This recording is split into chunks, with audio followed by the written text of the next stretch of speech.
Online वाला सब तो समझ रहा होगा क्लास नहीं होगा।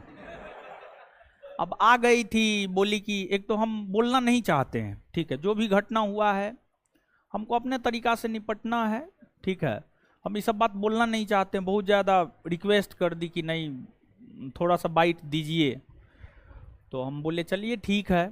हम चाहते तो अपना तो यूट्यूब चैनल भी है, वहाँ पर बना करके वीडियो डाल सकते थे, लेकिन हमको ये सब चीज़ बहुत ज़्यादा पसंद नहीं है, ठीक नहीं है। अपना विद्यार्थी जान गया, जो हमसे जुड़ा हुआ है उतना लोग जान गया, बस सफिशियंट है, ठीक है।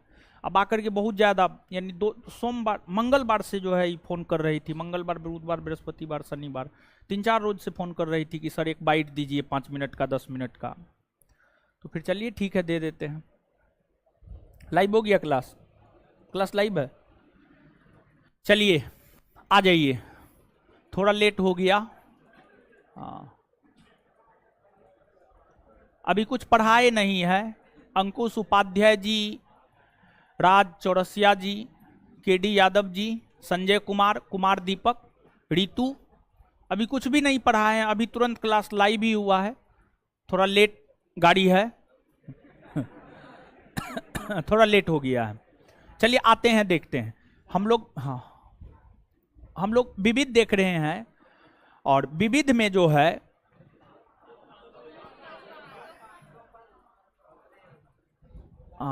जो है लोकपाल पढ़ा रहे थे ना, लोकपाल, ठीक है। चलिए लोकपाल में जो है लोकपाल में जो है कुछ चीज जो है ना और समझिएगा, लोकपाल में कुछ चीज और समझिएगा, फिर लोकपाल को थोड़ा बहुत देख लेते हैं और जो आवश्यक चीज है, और फिर हम लोग यहां से आगे बढ़ जाएंगे। फिर विविध के अंतर्गत और भी चीज देखेंगे, कौन से जो है और टॉपिक है, ठीक है।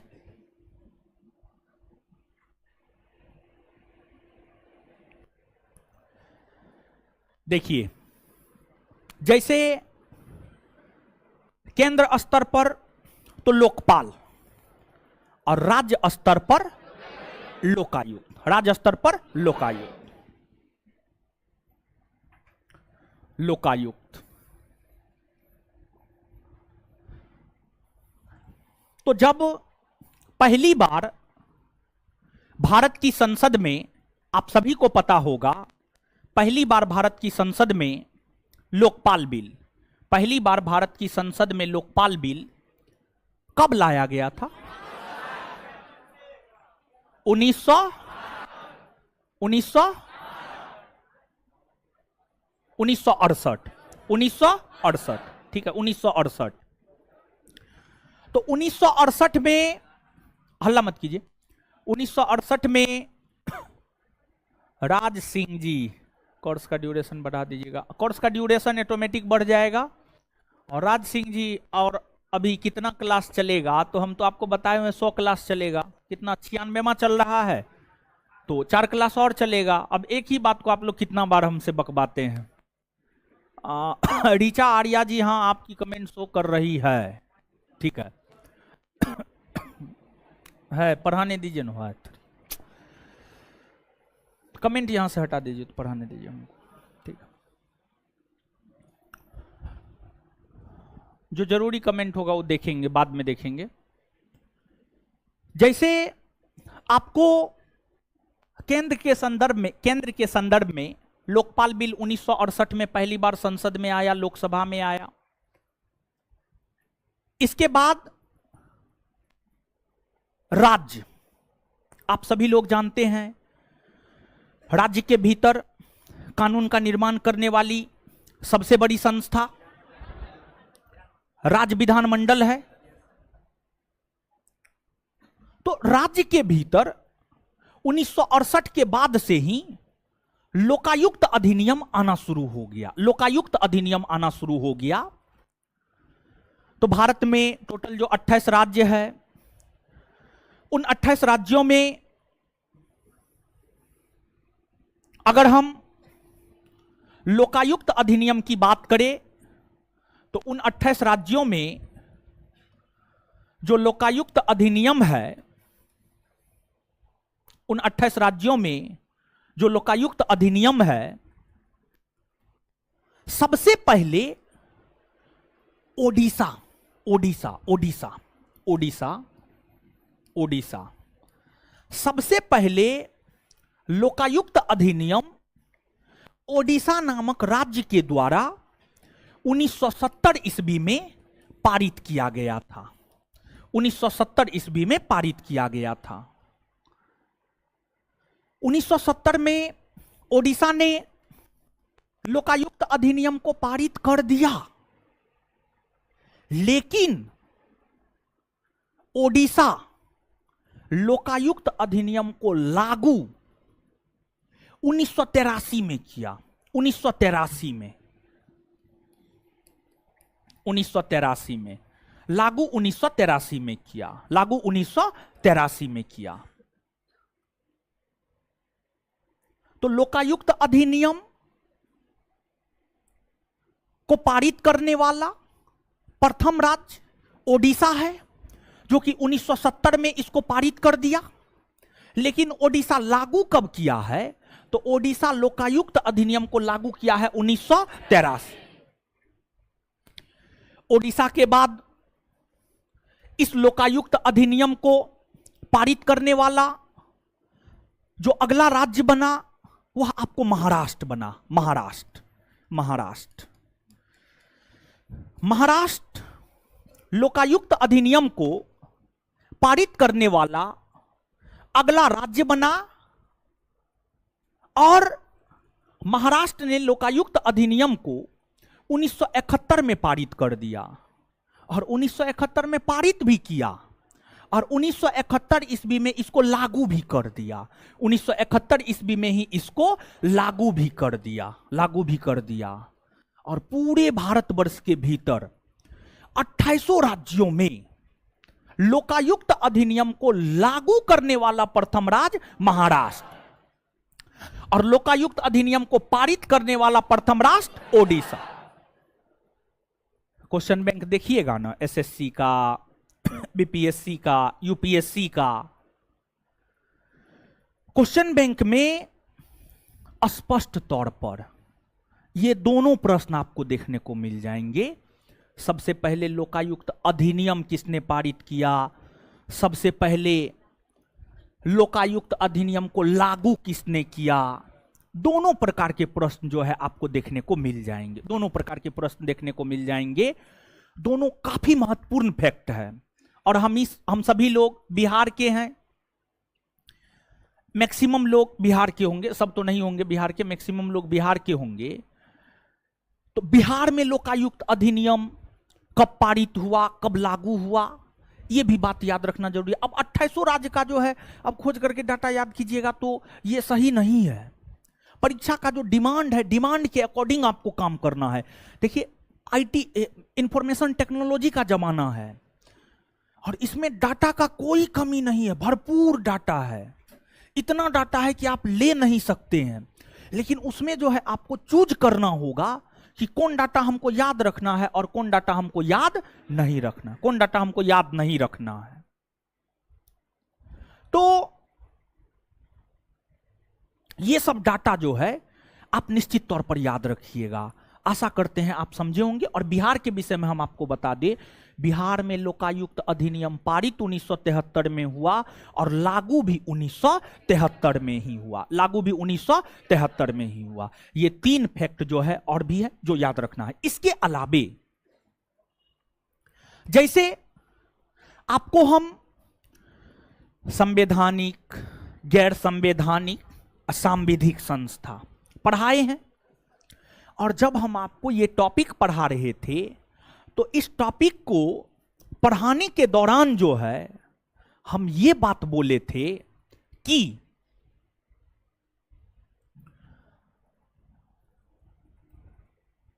कौन से आयोग के अध्यक्ष और सदस्य की नियुक्ति कौन करता है। सामान्य तौर पर तो राष्ट्रीय मानवाधिकार आयोग, केंद्रीय सतर्कता आयोग, केंद्रीय सूचना आयोग, ये सब आयोग के अध्यक्ष और सदस्यों की नियुक्ति भारत के राष्ट्रपति करते हैं। लेकिन क्या राष्ट्रपति अपने मन से करते हैं? नहीं, बल्कि राष्ट्रपति किसी में 6 सदस्यीय समिति, किसी में 5 सदस्यीय समिति, किसी में 3 सदस्यीय समिति के सिफारिश पर करते हैं, हाँ या ना? ये सब बात याद आ रहा है? हाल फिलहाल में तो कुछ दिन पहले पढ़ाए हैं। उसी प्रकार से यहां पर हम आपको एक बात से और अवगत करवाना चाहते हैं, क्योंकि इस प्रकार के प्रश्न देखने को मिले हैं। पहले हमको लगा कि जो है नहीं भी होगा तो काम चल जाएगा, लेकिन फिर सोचे जान ही लीजिए, क्योंकि इस प्रकार के प्रश्न पूछे गए हैं कि केंद्रीय सूचना आयोग के मुख्य आयुक्त की नियुक्ति भारत के राष्ट्रपति किसकी सलाह पर करते हैं, जिस समिति के सलाह पर करते हैं निम्नलिखित में से कौन उस समिति के सदस्य हैं और कौन उस समिति के सदस्य नहीं।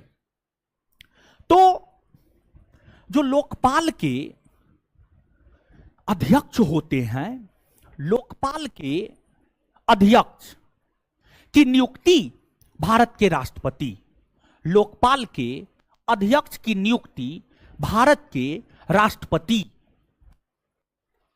4 सदस्यीय समिति के सिफारिश पर करता है, 4 सदस्यीय समिति के सिफारिश पर करता है। और जो 4 सदस्यीय समिति के सिफारिश पर करता है, उस 4 सदस्य में से एक जो है,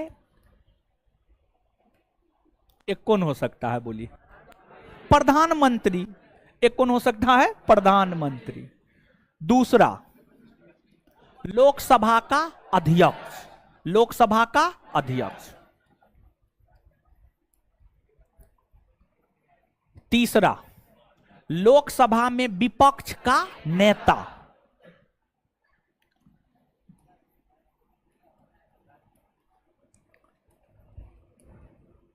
विपक्ष का नेता।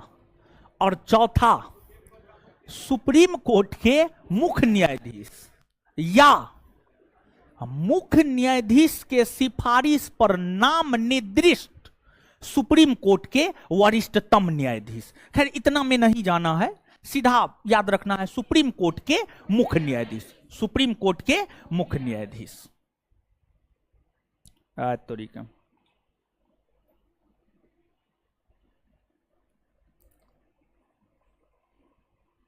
सुप्रीम कोर्ट के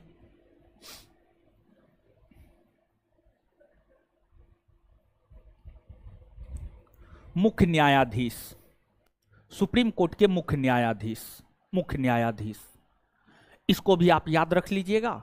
बस इतना में आपका काम चल जाएगा। ज्यादा नई संस्था है, बहुत ज्यादा इस संस्था के विषय में कुछ भी स्पष्ट नहीं है, तो इसलिए कंपटीशन जो है इस संस्था के विषय में बहुत ज्यादा नहीं पूछेगा।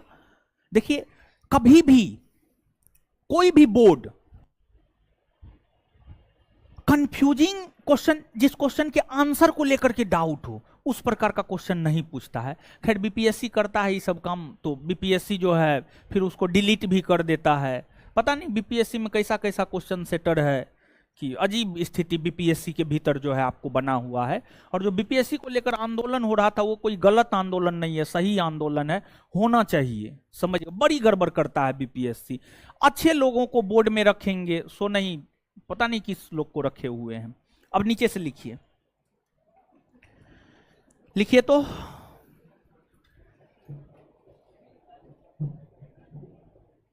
हेडिंग, हेडिंग तो मरवाए हुए हैं महाराज, लोकपाल और लोकायुक्त। अब इसमें क्या हेडिंग मारिएगा? आगे लिखिएगा, लोकपाल के अध्यक्ष एवं सदस्यों की नियुक्ति, लोकपाल के अध्यक्ष एवं सदस्यों की नियुक्ति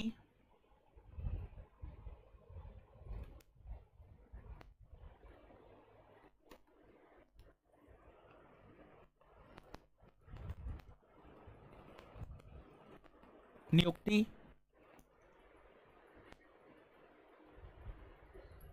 भारत के राष्ट्रपति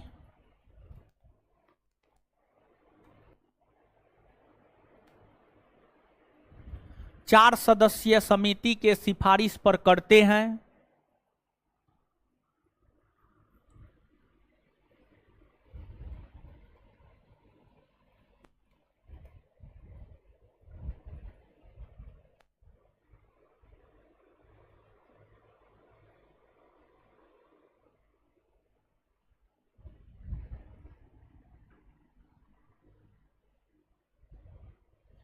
जो निम्न है।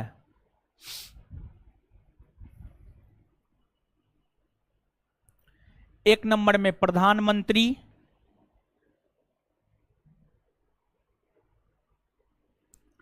एक नंबर में प्रधानमंत्री, दो नंबर में लोकसभा का अध्यक्ष,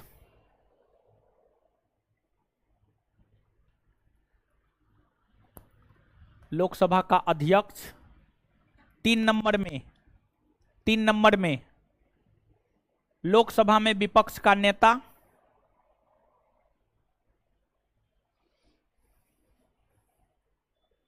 विपक्ष का नेता, चार नंबर में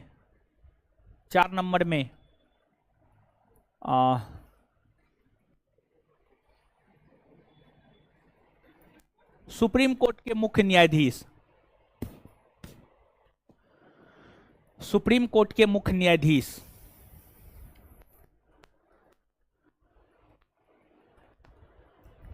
और एक बात और, जब हम राष्ट्रपति, उपराष्ट्रपति, प्रधानमंत्री, राज्यपाल पढ़ा रहे होंगे, लोकसभा राज्यसभा पढ़ा रहे होंगे, तो वहां पर हम आपको बताए होंगे कि लोकसभा का सदस्य बनने के लिए न्यूनतम क्या उम्र चाहिए, राज्यसभा का सदस्य बनने के लिए न्यूनतम क्या उम्र चाहिए, विधानसभा का सदस्य बनने के लिए न्यूनतम क्या उम्र चाहिए।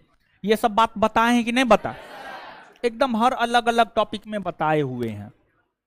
यहां पर आपके मन में एक सवाल आना चाहिए कि लोकपाल का अध्यक्ष या सदस्य बनने के लिए न्यूनतम उम्र क्या होनी चाहिए? 45 वर्ष। लिखाए थे, बता दिए हैं। चलिए तब तो ठीक है। अब नीचे से लिखिएगा, नीचे से लिखिएगा।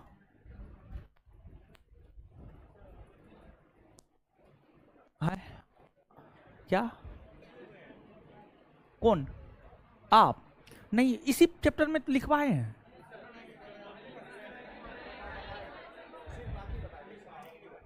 और लिखवाए ना है, और लोकसभा राज्यसभा के विषय में। खैर आप तो पढ़िएगा तो वहां पर देखने को मिल जाएगा, चिंता नहीं करना है। नीचे से लिखिएगा, नीचे से लिखिएगा, लोकायुक्त अधिनियम, लोकायुक्त अधिनियम, लोकायुक्त अधिनियम, लोकायुक्त अधिनियम पारित करने वाला, लोकायुक्त अधिनियम पारित करने वाला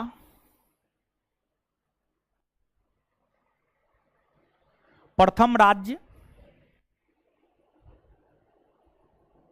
ओडिशा बना,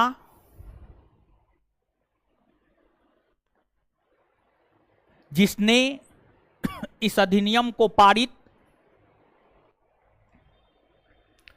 जिसने इस अधिनियम को पारित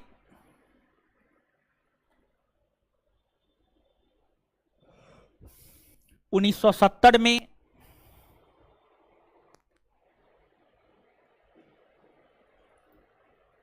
कर दिया,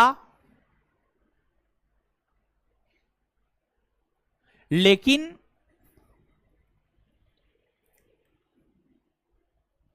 ओडिशा में लोकायुक्त अधिनियम लागू, लेकिन ओडिशा में लोकायुक्त अधिनियम लागू, ओडिशा में लोकायुक्त अधिनियम लागू 1983 में हुआ।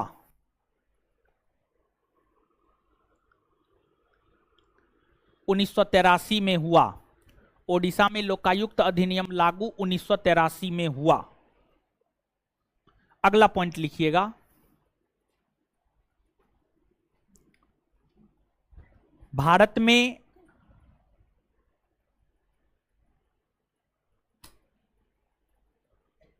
लोकायुक्त अधिनियम को, भारत में लोकायुक्त अधिनियम को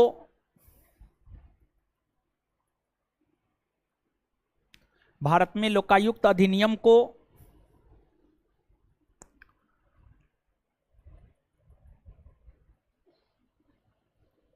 लोकायुक्त अधिनियम को लागू करने वाला प्रथम राज्य,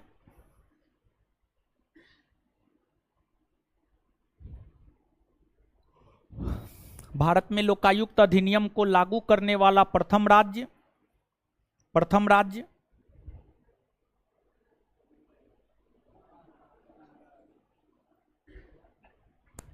प्रथम राज्य महाराष्ट्र,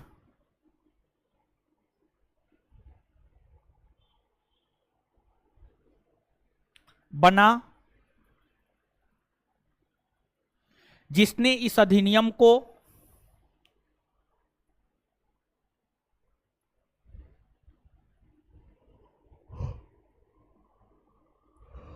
इस अधिनियम को 1971 ईस्वी में लागू किया, 1971 ईस्वी में लागू किया, 1971 ईस्वी में लागू किया।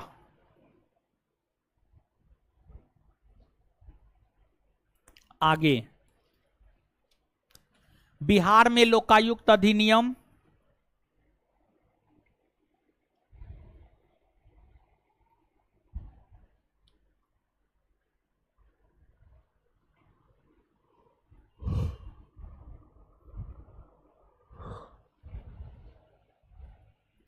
बिहार में लोकायुक्त अधिनियम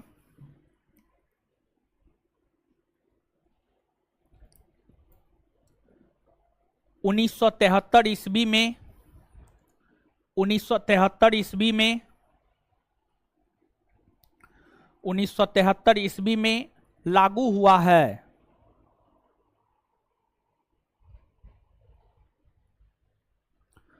1973 ईस्वी में लागू हुआ है, फुल स्टॉप।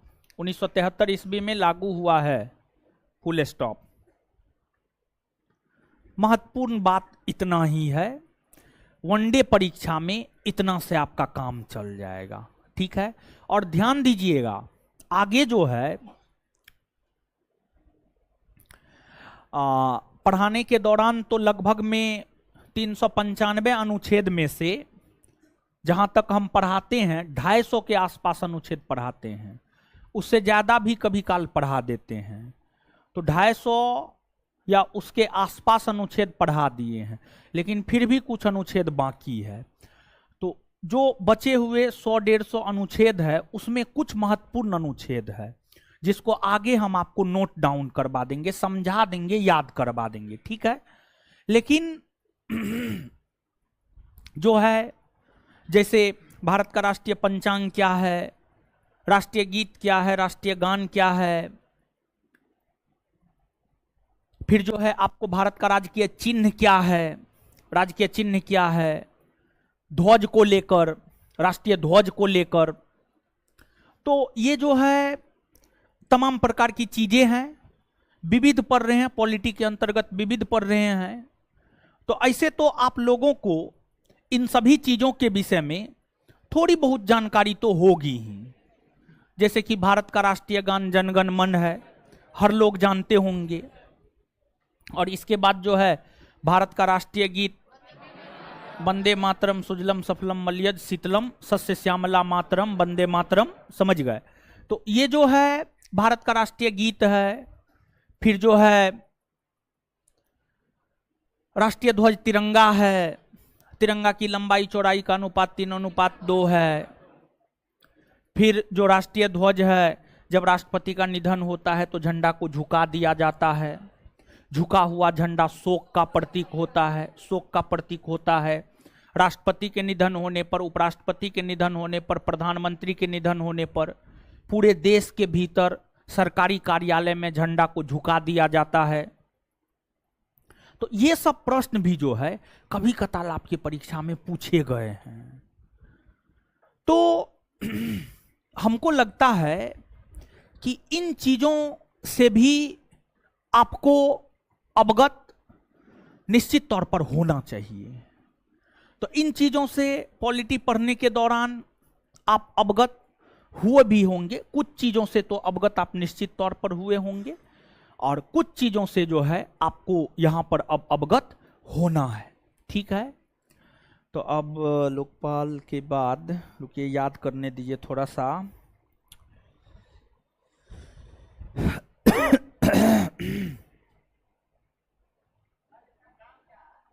किसका हो? कौन सी? भ्रष्टाचार को मिटाना, भ्रष्टाचार को खत्म करना। ठीक है, ये तो बताए थे। ठीक है, क्या बात करते हैं, एकदम बताए हैं। अब क्या पढ़ाए हो, क्या पढ़ाए? विविध में बहुत कुछ आता है। हाँ, चलिए लिखिए, हेडिंग मारिए, अब हेडिंग मारिए।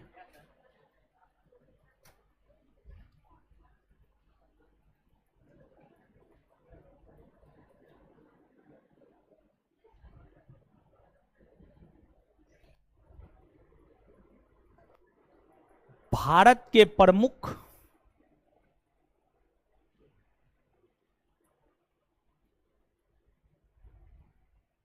भारत के प्रमुख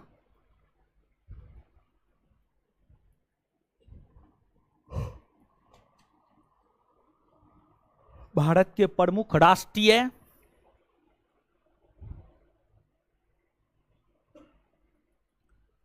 चिन्ह, प्रतीक, गान, गीत इत्यादि। भारत के प्रमुख राष्ट्रीय चिन्ह, प्रतीक, भारत के प्रमुख राष्ट्रीय चिन्ह, प्रतीक। चलिए अब एक एक करके जो है चीजों को देखते हैं, सुनते हैं, समझते हैं और फिर लिखेंगे। तो आप सभी लोग जानते हैं कि जो है भारत का जो प्रमुख राष्ट्रगान से ही उठाते हैं, ज्यादा बेटर रहेगा राष्ट्रगान। ठीक है, राष्ट्रगान से चीजों को उठाते हैं।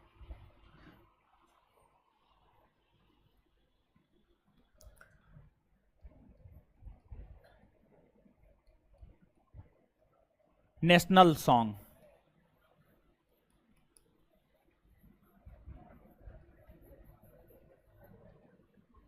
National song. ठीक है, आप सभी लोग जानते हैं कि भारत का राष्ट्रगान क्या है? जन गण मन। और जो जन गण मन है, इसकी रचना रविन्द्रनाथ टैगोर के द्वारा किया गया था। और इस पूरे जनगण मन को जब आप पढ़ेंगे तो इसमें टोटल 5 पद मिलेंगे, 5 पद। राष्ट्रगान जनगण मन में जो है टोटल 5 पद है, टोटल 5 पद है। जब हम लोग राष्ट्रगान को पढ़ते हैं तो राष्ट्रगान को जो है विशेष तौर पर किसी सरकारी कार्यक्रम में, जैसे खास तौर पर जब आपको झंडा तोलन होता है 26 जनवरी 15 अगस्त को, राष्ट्रगान का अभिवादन किया जाता है। सरकारी कार्यालय में राष्ट्रगान का अभिवादन किया जाता है। स्कूलों में प्रेयर के तौर पर भी इसे कुछ स्कूलों में गाया जाता है। और इतना ही नहीं, जो भारत की संसद है, संसद में काम की शुरुआत दिन के 11 बजे से होती है। और जब दिन के 11 बजे लोकसभा और राज्यसभा के सभी संसद सदस्य संसद में मौजूद होते हैं तो सबसे पहले राष्ट्रगान का ही अभिवादन करते हैं। और राष्ट्रगान का अभिवादन करने के बाद ही जो है आपको लोकसभा राज्यसभा में काम होना शुरू होता है। जब हम लोग इसे पूरा गाते हैं तो इसे गाने में 52 सेकंड का समय लगता है। फिर इसे संक्षिप्त रूप से गाया जाता है। जब इसे संक्षिप्त रूप से गाया जाता है तो उसमें जो है 20 सेकंड का समय लगता है, 20 सेकंड का समय लगता है। और जब हम इसे संक्षिप्त रूप से गाते हैं तो पहला पद और अंतिम पद जब पूरा गाते हैं तो टोटल 5 पद को गाते हैं, और जब संक्षिप्त रूप से गाते हैं तो पहला पद और अंतिम पद को ही गाते हैं, पहला और अंतिम पद को ही जो है गाते हैं। और जो भारत का राष्ट्रगान जनगण मन है, इसकी रचना भारत के बहुत बड़े साहित्यकार, विद्वान, दार्शनिक रविन्द्रनाथ टैगोर के द्वारा इसकी रचना की गई थी। और रविन्द्रनाथ टैगोर बंगाल से थे, बंगाल प्रांत से बिलोंग करते थे, बंगाल प्रेसिडेंसी से बिलोंग करते थे। रविन्द्रनाथ टैगोर पूरे एशिया महादेश में प्रथम व्यक्ति हुए जिन्हें नोबेल पुरस्कार मिला है, और साहित्य के लिए उन्हें नोबेल पुरस्कार मिला है। और पूरे विश्व का सबसे बड़ा पुरस्कार कौन होता है? नोबेल पुरस्कार। नोबेल पुरस्कार से बड़ा कोई पुरस्कार नहीं है। तो विश्व के सबसे बड़े पुरस्कार, नोबेल पुरस्कार पाने वाले प्रथम एशियाई और प्रथम भारतीय रविन्द्रनाथ टैगोर। इसी से आप अनुमान लगा सकते हैं कि कितने बड़े साहित्यकार थे। और रविन्द्रनाथ टैगोर को जो नोबेल पुरस्कार मिला है वह उनकी रचना गीतांजलि नामक उपन्यास के लिए मिला है। गीतांजलि का अंग्रेजी अनुवाद Y.B. येट्स नामक विद्वान ने किया, और इसी के बाद गीतांजलि चर्चा में आया। और फिर रविन्द्रनाथ टैगोर को 1913 ईस्वी में नोबेल पुरस्कार मिला। और जो रविन्द्रनाथ टैगोर हैं, ये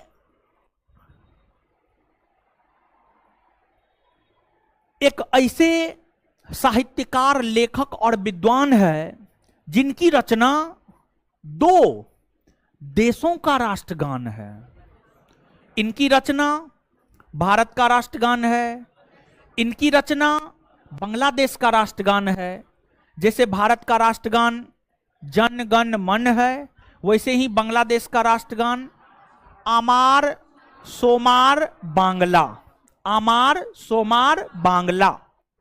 और आप पॉलिटी पढ़ रहे हैं, पॉलिटी के बाद ज्योग्राफी पढ़िएगा, और ज्योग्राफी के बाद इतिहास पढ़िएगा। इतिहास ऐसे 5 से 7 बैच में पढ़ा रहे हैं, और इस बैच के ऑनलाइन छात्रों को भी अनुमति दिए हैं। है ऑनलाइन जो क्लास होता है, दोनों में होता है ना जी? दोनों में होता है ना? हाँ, तो ऑनलाइन छात्रों को अनुमति दिए हैं, वहां पर जाकर के आप इतिहास कर सकते हैं। तो वहां पर जाकर के आप इतिहास कीजिए। आप जब इतिहास पढ़िएगा तो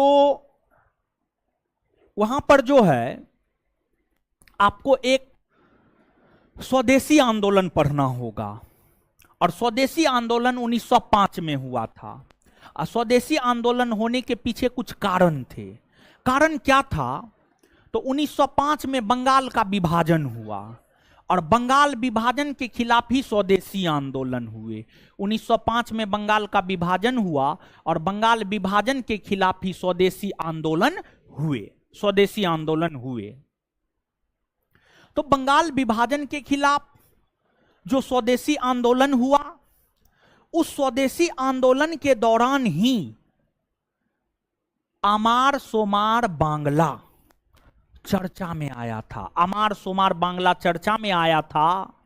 और ध्यान रहे कि भारत का विभाजन 1947 में हुआ तो पाकिस्तान बना, और 2 पाकिस्तान बना, पूर्वी पाकिस्तान, पश्चिमी पाकिस्तान।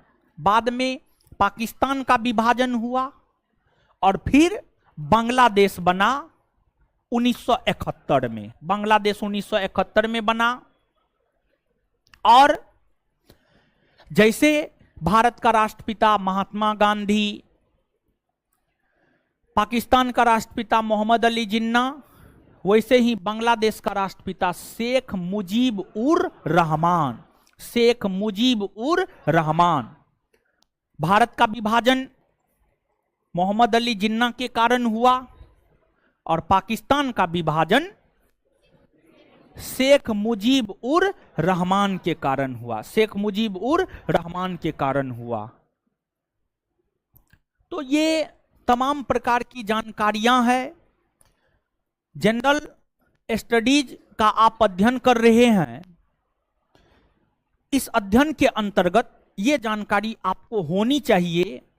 और अभी जो बात हमने आपको बताया है, इसमें हम आपको बता दें, रेलवे ने इस प्रश्न को पूछा है, राष्ट्रगान में कितने पद हैं।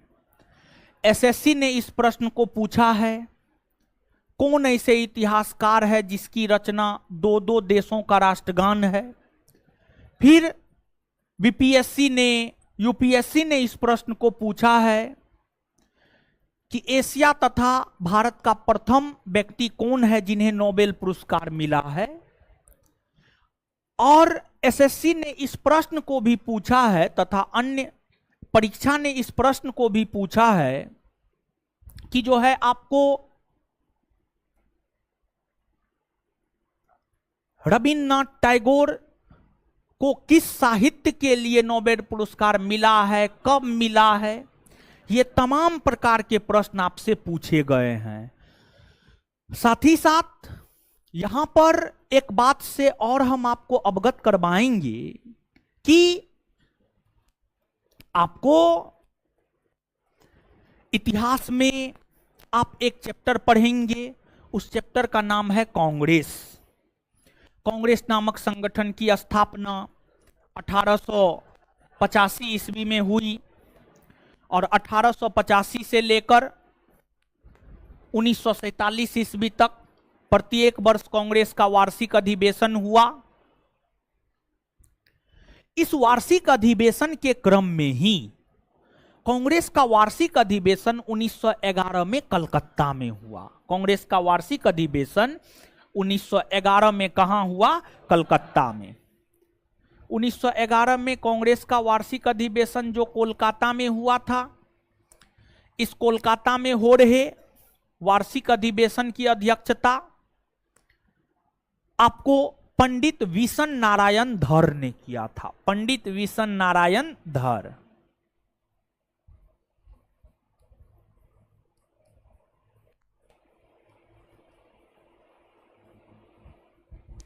पंडित विशन नारायण धर ने किया था। पंडित विशन नारायण धर ने किया था। और इस वार्षिक अधिवेशन के दौरान ही पहली बार भारत का राष्ट्रगान जन गण मन कांग्रेस के अधिवेशन में गाया गया था। बीपीएससी का यह पूछा हुआ क्वेश्चन है, कांग्रेस के किस अधिवेशन में पहली बार भारत का राष्ट्रगान जन गण मन गाया गया था? तो इसका उत्तर होगा 1911 का कलकत्ता अधिवेशन। 1911 का कलकत्ता। देखिए कितना सारा फैक्ट निकल करके सामने आ रहा है और मिसलेनियस है। ये सब फैक्ट जो है मिसलेनियस है। आप जो एस्थेटिक जीके कहते हैं ना, यही एस्थेटिक जीके है। और हर सब्जेक्ट में हम आपको ये सब चीज बताएंगे। मतलब अभी पॉलिटी बता रहे हैं तो पॉलिटी से संबंधित बता रहे, हिस्ट्री बताएंगे तो हिस्ट्री से संबंधित बताएंगे, ज्योग्राफी बताएंगे तो ज्योग्राफी से संबंधित बताएंगे। एस्थेटिक यही है और एस्थेटिक कुछ नहीं होता है। ये तो राष्ट्रगान की बात हुई। राष्ट्रगान के बाद जो है आपको भारत का राष्ट्रगीत है।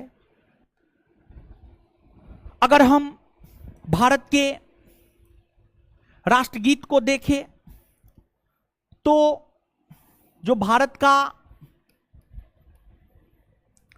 राष्ट्रगीत है वह आपको वंदे मातरम है। वंदे मातरम। और ध्यान दीजिएगा, वंदे मातरम एक पत्रिका भी है, वंदे मातरम एक नारा भी है, वंदे मातरम एक साहित्य भी है, और वंदे मातरम एक भारत का राष्ट्रीय गीत भी है। राष्ट्रीय गीत भी है। 19वीं 20वीं सदी में एक बहुत बड़े उपन्यासकार और साहित्यकार थे। उनका नाम था बंकिम चंद्र चटर्जी। बंकिम चंद्र चटर्जी के द्वारा कई सारे साहित्यों की रचना की गई थी, जैसे कि बंकिम चंद्र चटर्जी के द्वारा जो है देवी चौधरानी, आनंद मठ जैसे उपन्यास की रचना की गई थी। बंकिम चंद्र चटर्जी के द्वारा जो आनंद मठ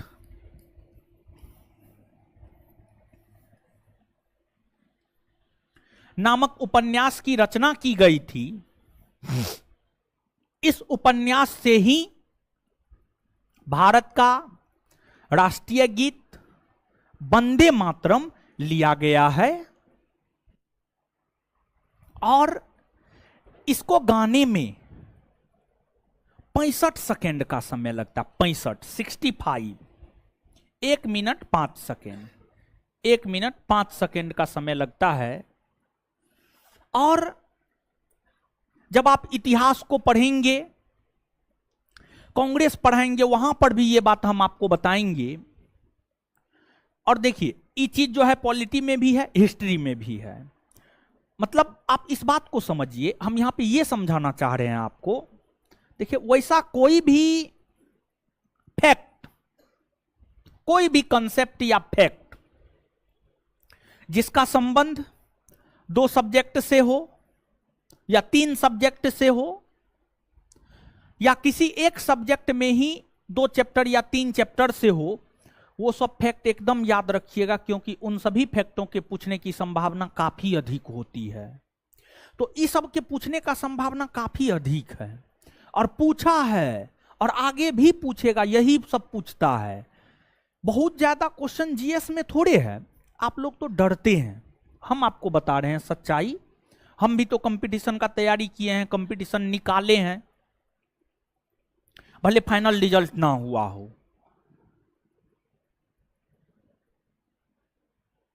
तो आपको यहां पर फाइनल रिजल्ट, जैसे दरोगा परीक्षा 4 बार पास किए हैं, हम तो पढ़ते हैं पढ़ाते हैं, तो स्वाभाविक सी बात है, दौड़ सब तो हमसे पॉसिबल है नहीं। तो वहां पर तो फिजिकल में फेल हो जाते हैं, प्रीलिम्स मेंस दोनों निकलता, 4 बार निकला है।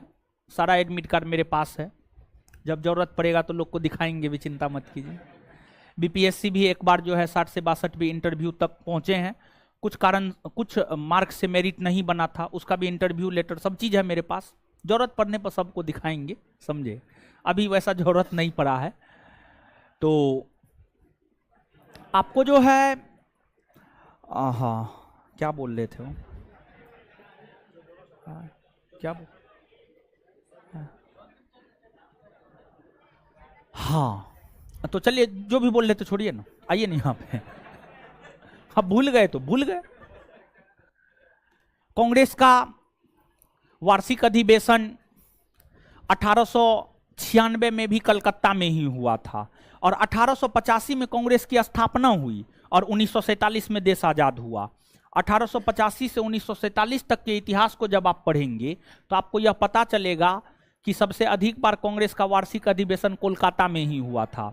1885 से 1947 के दौरान 10 बार, 1 पर 0 10, 10 TEN 10 बार जो है कांग्रेस का वार्षिक अधिवेशन कोलकाता में हुआ था, जिसमें 1896 में कांग्रेस का वार्षिक अधिवेशन कोलकाता में हुआ था।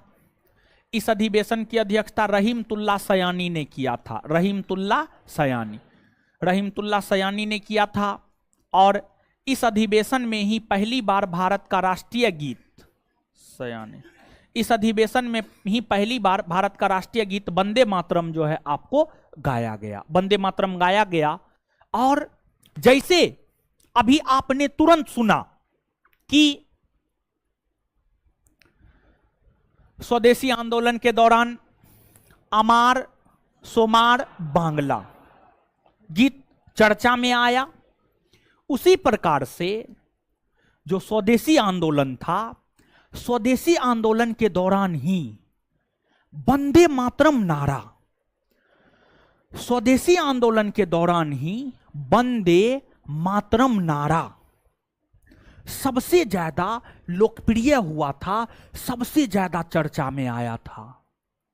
तो आपसे यह भी बात पूछा जाता है, वंदे मातरम नारा किस आंदोलन के दौरान सबसे ज्यादा लोकप्रिय हुआ था या किस आंदोलन के दौरान सबसे ज्यादा चर्चा में आया था, तो इसका उत्तर होगा स्वदेशी आंदोलन।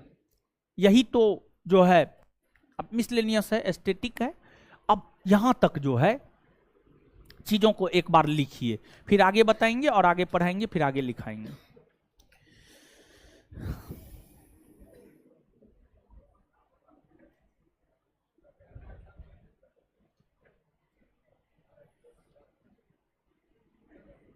लिखिएगा राष्ट्रीय गान, लिखिएगा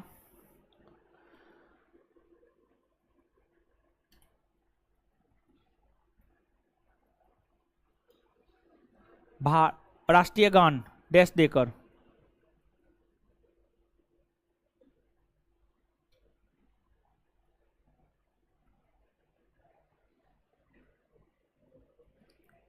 डैश देकर भारत का राष्ट्रीय गान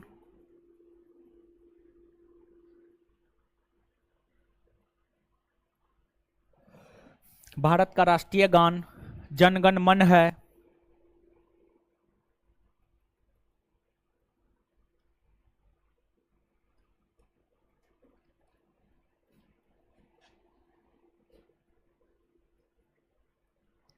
भारत का राष्ट्रीय गान जनगण मन है, जिसकी रचना रविन्द्रनाथ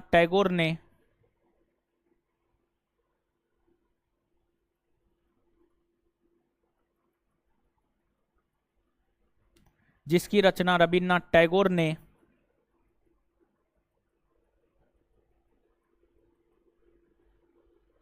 मूल रूप से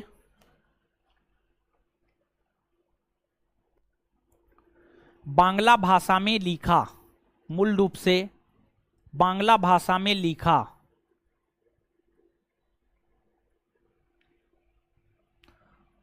बांग्ला भाषा में लिखा मतलब जो जनगण मन रविन्द्रनाथ टैगोर लिखे थे मूल रूप से वो बांग्ला भाषा में लिखे थे। यह भी अपने आप में एक बड़ी अच्छा क्वेश्चन बन जाता है, समझ गए। बांग्ला भाषा में लिखा,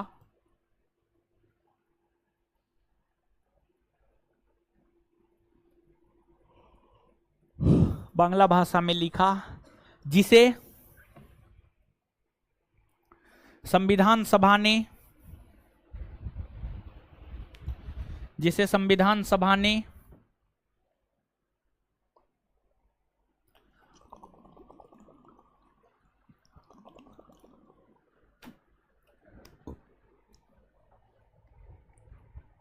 24 जनवरी 1950 को, जिसे संविधान सभा ने खोले हैं क्या, जिसे संविधान सभा ने 24 जनवरी 1950 को स्वीकार किया।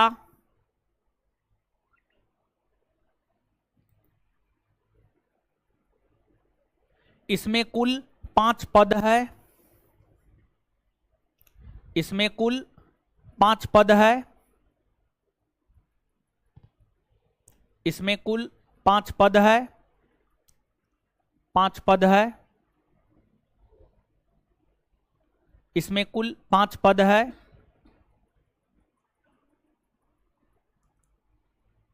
इसे गाने में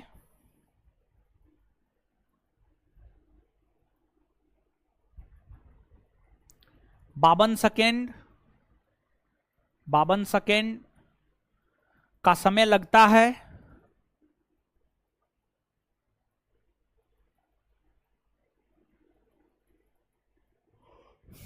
इसे गाने में 52 सेकेंड का समय लगता है।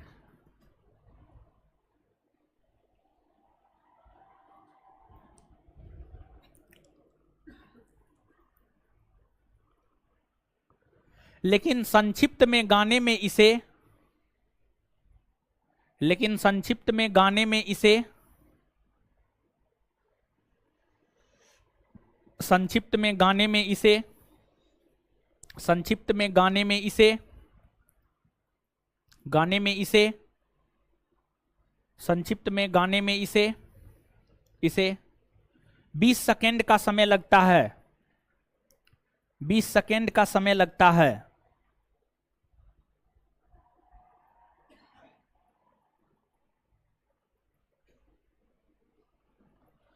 कांग्रेस के 1911 के कलकत्ता अधिवेशन में, उसी में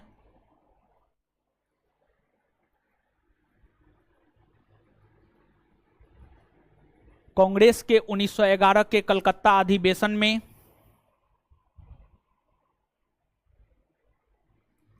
कांग्रेस के 1911 के कलकत्ता अधिवेशन में पहली बार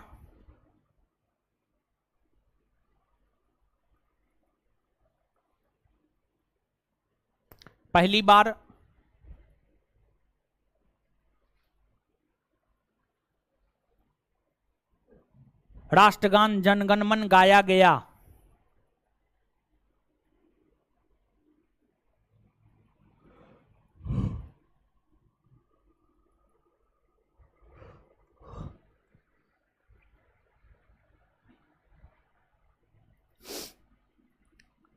अब नीचे से लिखिएगा,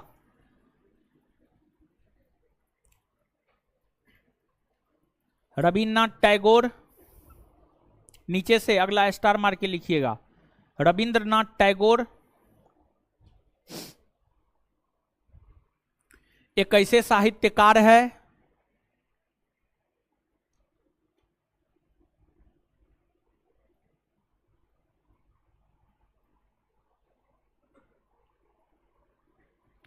रविन्द्रनाथ टैगोर एक ऐसे साहित्यकार है जिनकी रचना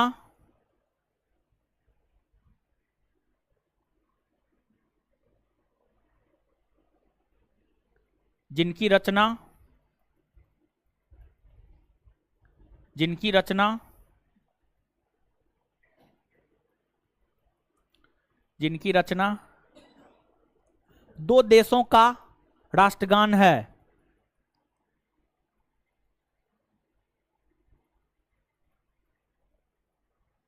फुल स्टॉप। इनकी रचना भारत के साथ साथ, उसी में इनकी रचना भारत के साथ साथ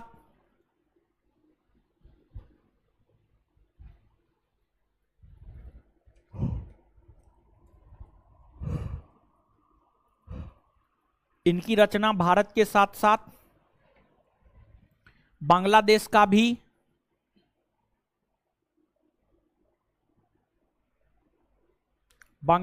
भी राष्ट्रगान है।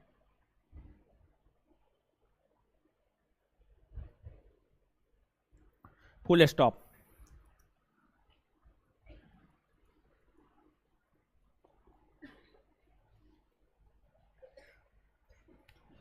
उसी में बांग्लादेश का राष्ट्रगान आमार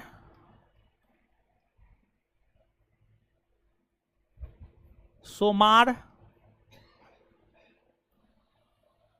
बांग्ला।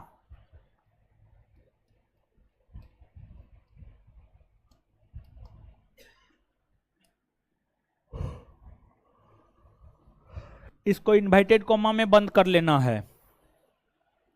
आमार सोमार बांग्ला, आमार सोमार बांग्ला है।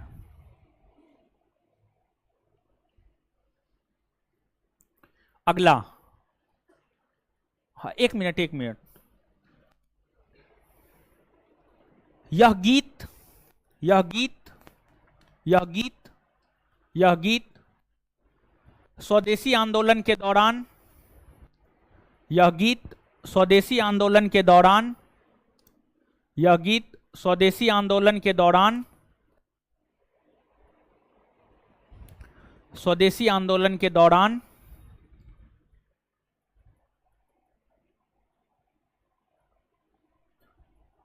लोकप्रिय हुआ था।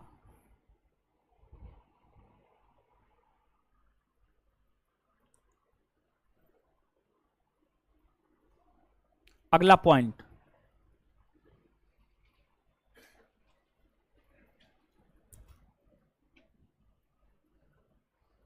भारत ही नहीं बल्कि, अगला पॉइंट, भारत ही नहीं बल्कि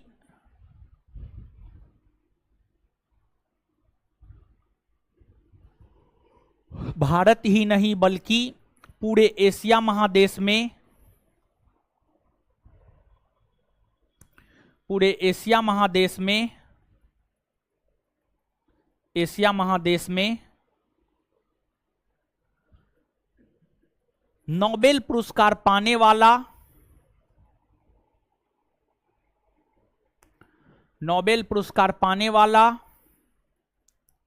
प्रथम व्यक्ति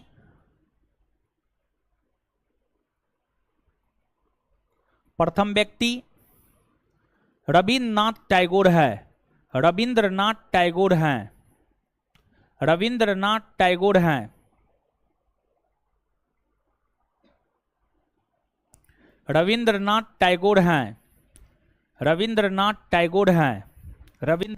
टैगोर हैं।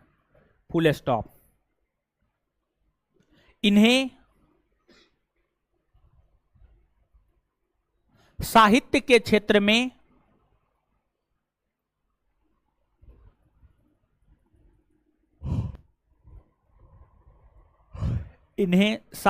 क्षेत्र में गीतांजलि नामक साहित्य के लिए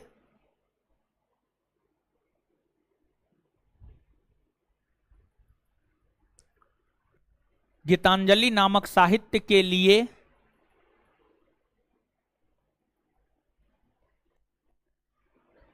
1913 ईस्वी में 1913 ईस्वी में नोबेल पुरस्कार दिया गया।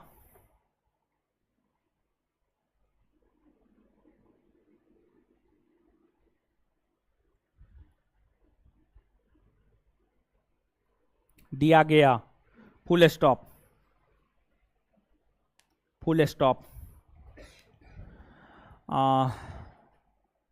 उसी में एक लाइन और लिख लीजिए। गीतांजलि का अंग्रेजी में अनुवाद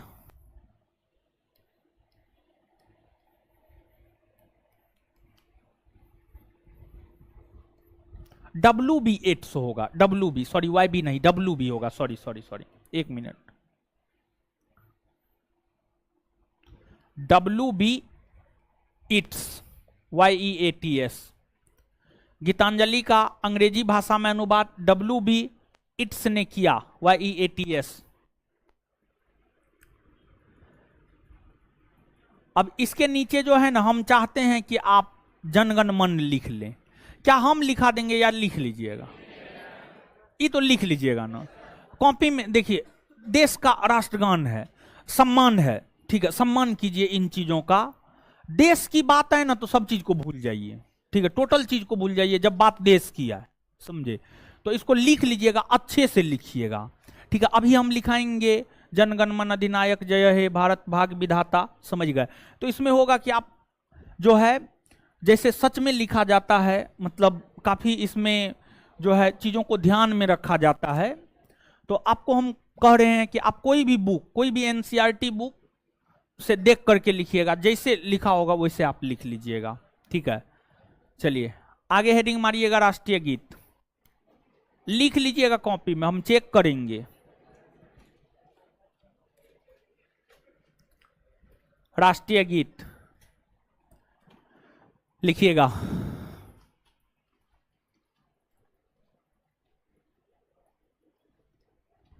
भारत का राष्ट्रीय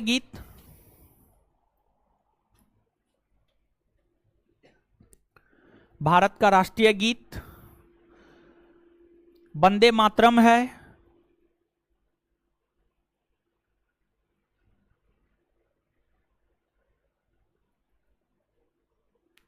भारत का राष्ट्रीय गीत वंदे मातरम है, जिसकी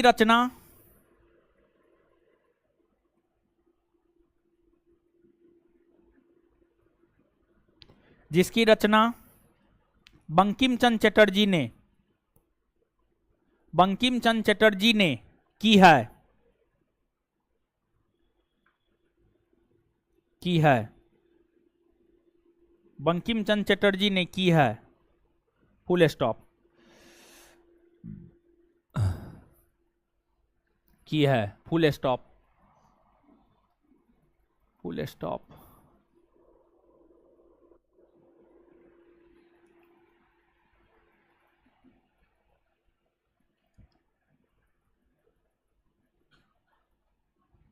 यह गीत यह गीत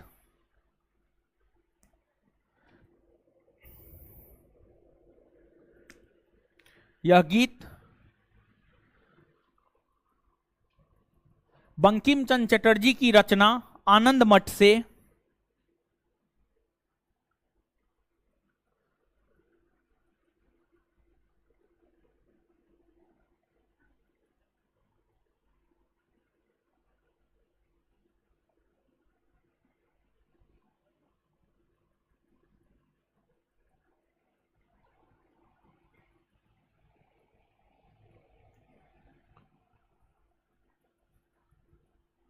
यह गीत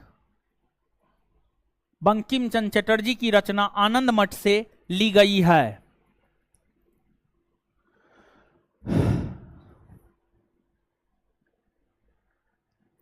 कांग्रेस के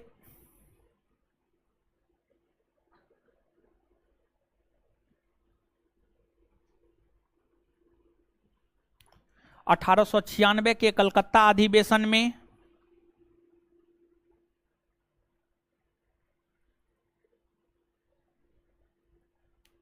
कांग्रेस के 1896 के कलकत्ता अधिवेशन में पहली बार यह गीत गाया गया था।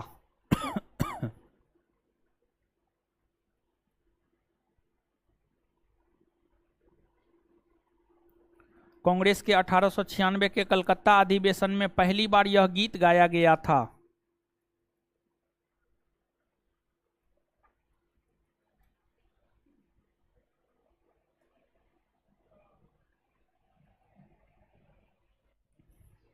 पहली बार यह गीत गाया गया था। इसको गाने में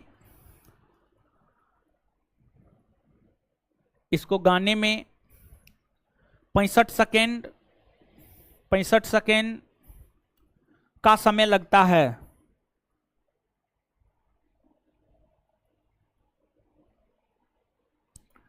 65 सेकेंड का समय लगता है।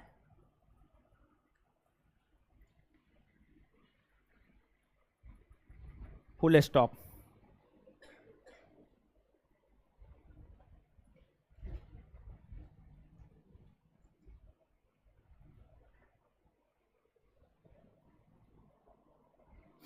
पैंसठ सेकेंड का समय लगता है। Full stop. अब आगे हेडिंग मारिए राष्ट्रीय ध्वज। राष्ट्रीय ध्वज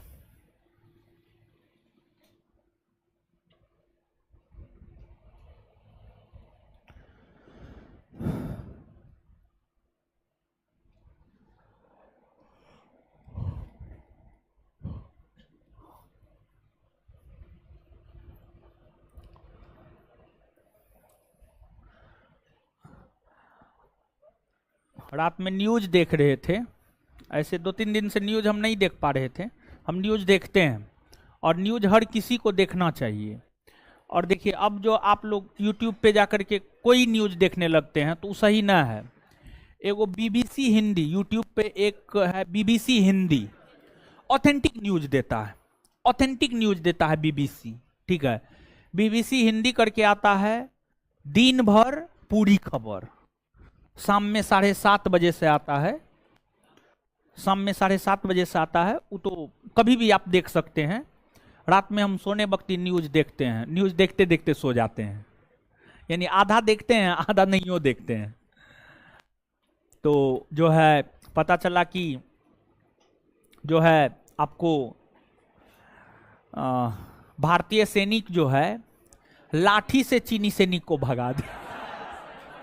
बताइए मतलब कैसा दिन आ गया है चीन के सैनिक का कि लाठी खाना पड़ रहा है। समझ रहे हैं? तो लेकिन ये भी दुर्भाग्यजनक बात है कि मोदी जी इतने सशक्त प्रधानमंत्री हैं। देश की जनता का अपार समर्थन है। इतना समर्थन किसी प्रधानमंत्री को कहां मिला है। आपको 21वीं सदी में ऐसे 20वीं सदी में तो पंडित नेहरू और इंदिरा गांधी, राजीव गांधी, ये तीनों को बहुत ज्यादा जन समर्थन था, इसमें कोई शक नहीं है। आपको 21वीं सदी में जितना समर्थन मोदी जी को मिल रहा है, प्रारंभिक वर्षों में इतना समर्थन जो है अटल जी को भी नहीं मिला था, मनमोहन सिंह को भी नहीं मिला था, जबकि अटल जी की नीतियां मोदी जी से बेहतर थी। अटल जी इस व्यक्तित्व के थे कि विरोधी भी उनका विरोध करने से कतराते थे, लेकिन मोदी जी का विरोध कौन नहीं करेगा? आप भी कर दीजिएगा, कोई भी कर देगा। मोदी जी की नीतियां ही वैसी है कि लोग विरोध करते हैं। मनमोहन सिंह बहुत बड़े अर्थशास्त्री, ज्ञानी लोग थे, बहुत बड़े ज्ञानी थे, और जानते हैं देश की अर्थव्यवस्था जो रफ्तार से बढ़ रही है, मनमोहन सिंह का बहुत बड़ा योगदान है। 1991 में जो निजीकरण, वैश्वीकरण, भूमंडलीकरण लाया गया था, ये मनमोहन सिंह की देन है। उस समय वे देश के वित्त मंत्री हुआ करते थे, देश के वित्त मंत्री हुआ, अर्थशास्त्री है, विद्वान व्यक्ति है जी, ठीक है, विद्वान व्यक्ति है मनमोहन सिंह।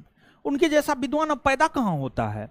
बहुत विद्वान, भले रिमोट कंट्रोल वाले प्रधानमंत्री रहे हो वो अलग बात है, लेकिन नॉलेज का भंडार है उनके पास।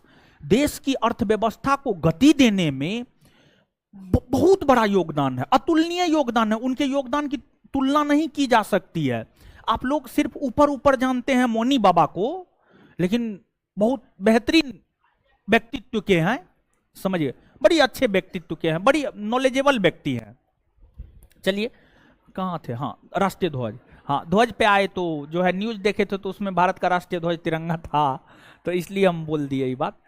तो अब ये राष्ट्रीय ध्वज, भारत का जो राष्ट्रीय ध्वज है वह आपको तिरंगा है, आप सभी लोग जानते हैं। और जो भारत का राष्ट्रीय ध्वज तिरंगा है, मानचित्र पर भी तिरंगा रहता है, पता नहीं कौन मानचित्र लगाया इस पे ना है, ठीक है, मानचित्र पर ऐसे तिरंगा रहता है कुछ कुछ मानचित्र के ऊपर, तो खैर कोई बात नहीं है। तो जो तिरंगा है ना, तिरंगा में जो है टोटल कितने कलर है? 4 है ना? हो जानते हैं? ये सब क्वेश्चन कौन परीक्षा पूछता है जानते हैं? रेलवे ये जो है, यानी राष्ट्रगान में क्या गो पद है, ये रेलवे पूछा है, और तिरंगा में क्या गो कलर है, ये रेलवे पूछा है। ये सब रेलवे का क्वेश्चन है। फिर देखिए, रेलवे वो क्वेश्चन पूछा था 2018 में, एनटीपीसी का परीक्षा हुआ था, स्वतंत्र भारत में जन्मे देश के प्रथम प्रधानमंत्री कौन है? आंसर होगा नरेंद्र मोदी। तो रेलवे पता नहीं अजीब टाइप से क्वेश्चन सेट करता है, ठीक है, यानी उसका क्वेश्चन रहेगा, पढ़िएगा ना तो लगेगा ये तो बड़ी आसान है, ये तो हम जानते हैं, लेकिन आप नहीं सही मार पाइएगा।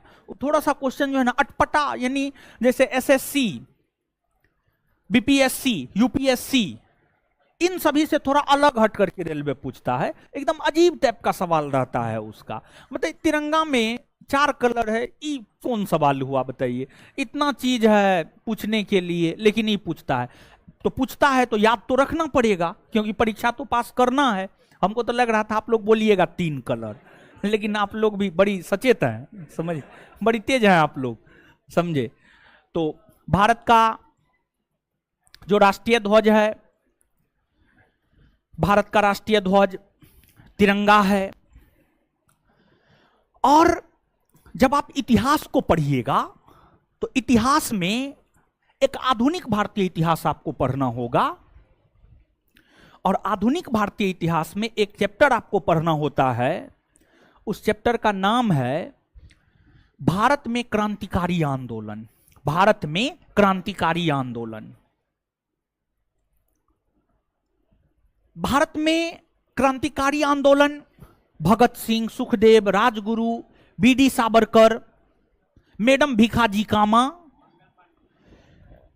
भूपेंद्र नाथ दत्त, बारिंद्र कुमार घोष, चंद्रशेखर आजाद, खुदीराम बोस, प्रफुल्ल चाकी, राजगुरु, सूर्य सेन, सचिंद्र सान्याल, इन लोगों के नेतृत्व में भारत में क्रांतिकारी आंदोलन चले थे। गांधी जी का जो आंदोलन था ना, वो अपना अलग था, ये सब का आंदोलन, क्रांतिकारी आंदोलन अलग था। तो इन क्रांतिकारियों में, और क्रांतिकारी आंदोलन 2 चरण में चला था।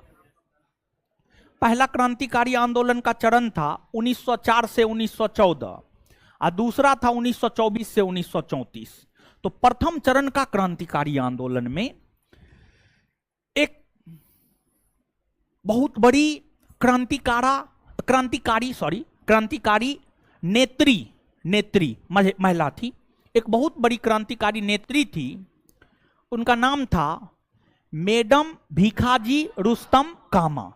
पूरा नाम उनका यही है, मैडम भीखाजी रुस्तम कामा। और ये पारसी समाज से आती थी, पारसी धर्म से आती थी। और मैडम भीखाजी रुस्तम कामा आपको अपने जीवन का अधिकतर समय विदेशों में गुजारी थी।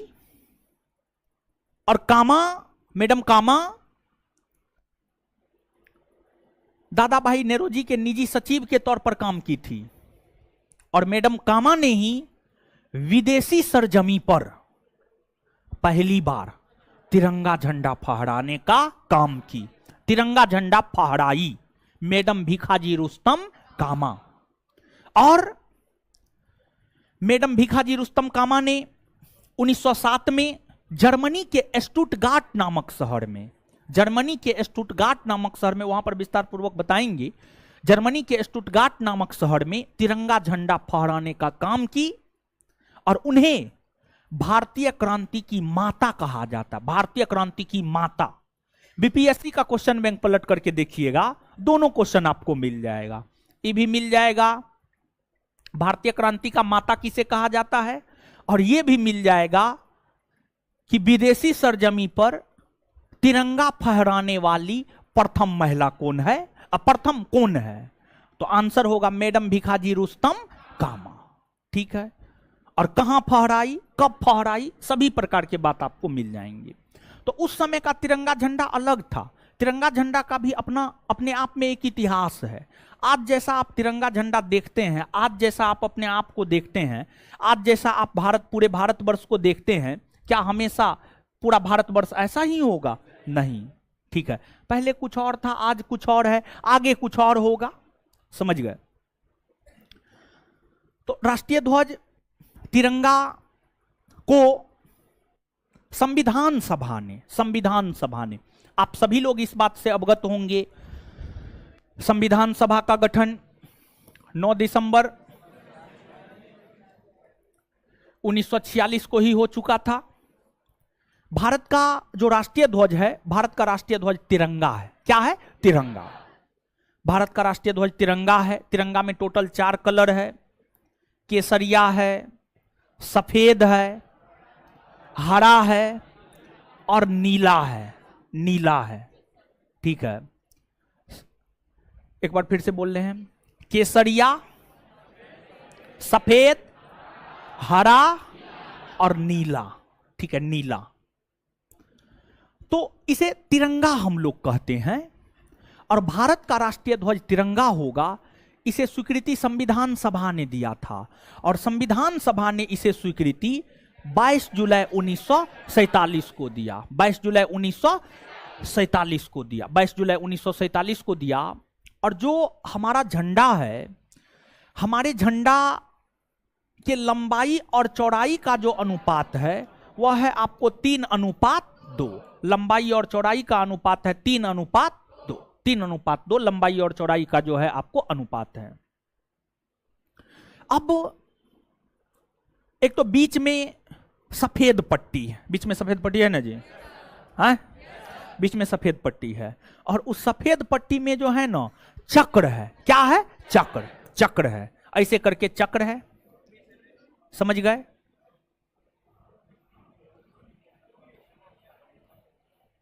ऐसा है ना, हो है कि ना है? ठीक है, ऐसा है। तो ये जो चक्र है, ये चक्र प्रगति का प्रतीक है। प्रगति, उन्नति, आगे बढ़ने का प्रतीक है ये चक्र। आगे बढ़ने का प्रतीक है ये चक्र। और देखिए, ये भी क्वेश्चन रेलवे ये का पूछा हुआ है, भारत के राष्ट्रीय ध्वज तिरंगा के चक्र में कितने आड़े हैं? कितने आड़े हैं? मतलब ये जो लाइन है, 24 कितना 24। एसएससी सॉरी घटना सॉरी इसका रेलवे का घटना चक्र पलट करके देखिएगा तो ये भी क्वेश्चन आपको मिल जाएगा। तो ऐसा ऐसा क्वेश्चन जो है रेलवे ये पूछता है। तो अब नीचे से थोड़ा लिखना प्रारंभ कीजिए। तो लिखिएगा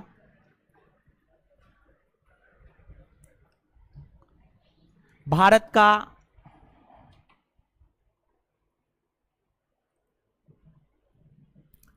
का राष्ट्रीय ध्वज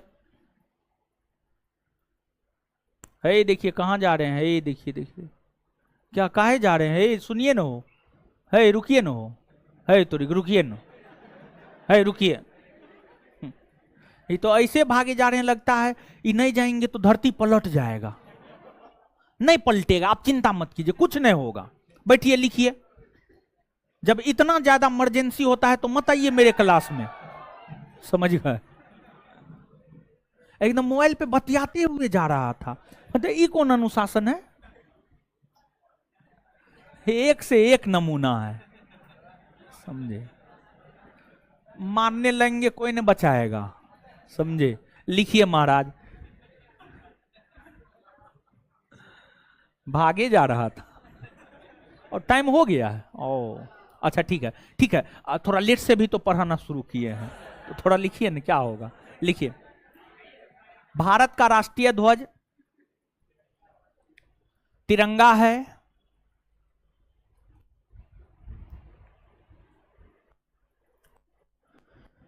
तिरंगा को राष्ट्रीय ध्वज के तौर पर स्वीकृति, तिरंगा को राष्ट्रीय ध्वज के तौर पर स्वीकृति, तिरंगा को राष्ट्रीय ध्वज के तौर पर स्वीकृति स्वीकृति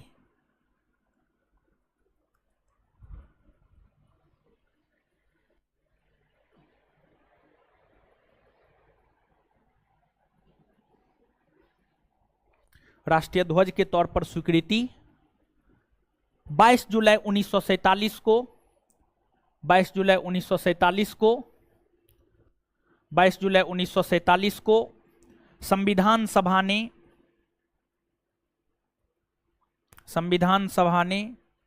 दिया।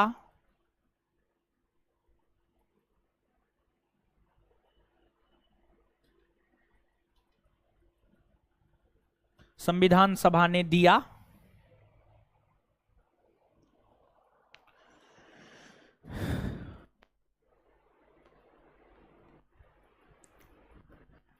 हमारे झंडे की लंबाई और चौड़ाई का अनुपात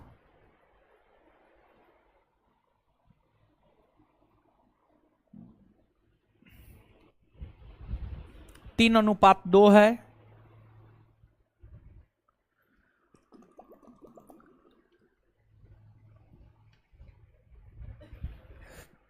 तीन अनुपात 2 है।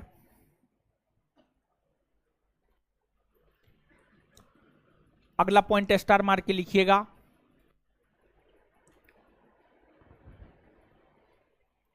भारत का राष्ट्रीय ध्वज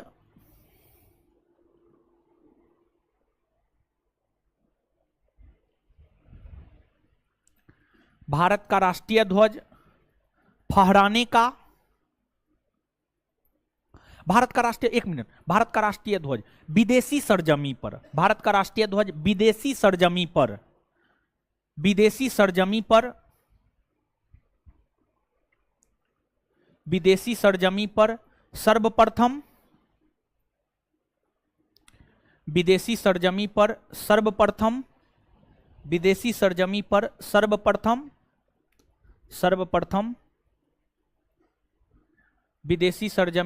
सर्वप्रथम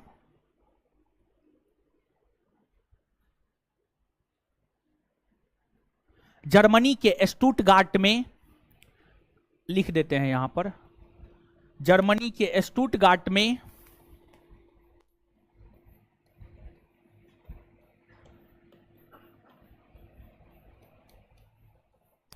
1907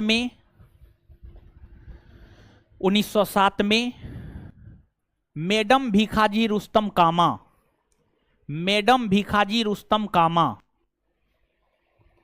मैडम भीखाजी रुस्तम कामा।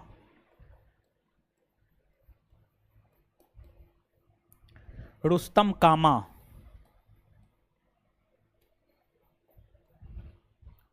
ने फहराई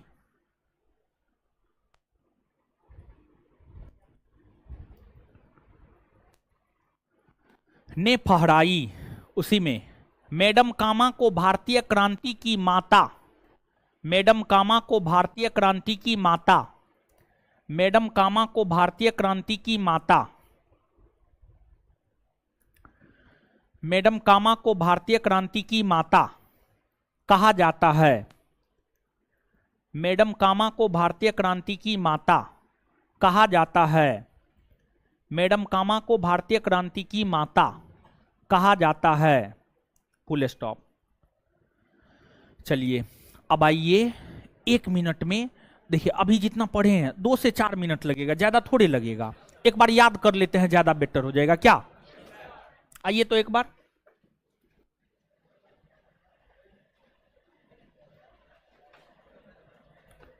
आइएगा, आइए। अब हो गया, कॉपी बंद कर लिए। बोलिए, भारत में लोकायुक्त अधिनियम पारित करने वाला प्रथम, कब पारित किया? लोकायुक्त अधिनियम लागू करने वाला महाराष्ट्र। कब? 1900। अच्छा, बिहार कब लागू किया था? 1973। चलिए, लोकपाल के अध्यक्ष एवं सदस्यों की नियुक्ति राष्ट्रपति करते हैं। कितने सदस्य? उस समिति में 4 सदस्य होते हैं, पहला, दूसरा, तीसरा, चौथा। भारत का राष्ट्रगान क्या है? भारत का राष्ट्रगान क्या है? जनगण मन है। ठीक है, जनगण मन है। इसके बाद आगे बताइएगा कि राष्ट्रगान जनगण मन में कितने पद है? गाने में कितना समय लगा? कितना? इसके रचयिता कौन है? अच्छा, कांग्रेस के किस अधिवेशन में पहली बार गाया? 1911 कलकत्ता। 1911 कांग्रेस के किस अधिवेशन में पहली बार गाया गया? 1911। एशिया तथा भारत के प्रथम व्यक्ति जिन्हें नोबेल पुरस्कार, रविन्द्रनाथ टैगोर ने राष्ट्रगान जनगण मन मूलतः कौन भाषा में लिखा? कौन भाषा में? बांग्ला भाषा में लिखा। इसके बाद जो है कौन ऐसे साहित्यकार है जिनकी रचना 2 देशों का राष्ट्रगान? रविन्द्रनाथ टैगोर। भारत के साथ साथ कौन देश? बांग्लादेश ना। बांग्लादेश का राष्ट्रगान क्या? अमार सोमार बांग्ला। और इसके बाद जो है आगे बताइएगा कि जो आपको है याद करवा रहे हैं, याद कीजिए। आप लोग क्या नौटंकी फालतू का बतिया रहे हैं? ठीक है, ये ऑनलाइन वाला सब बड़ी अजीब आदमी है, समझो। याद करवा रहे हैं, याद करेगा, फालतू का कुछ कमेंट कर रहा है। चलिए,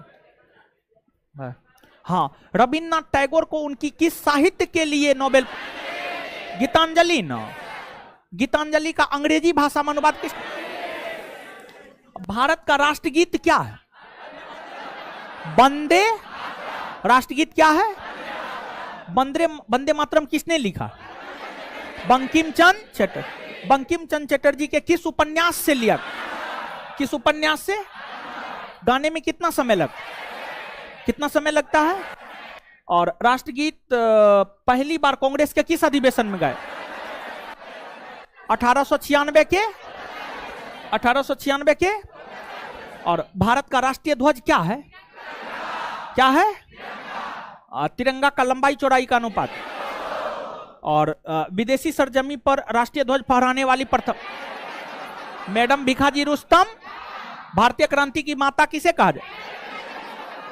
विदेशी सरजमी पर पहली बार कब झंडा पर कहां फहराया गया? जर्मनी के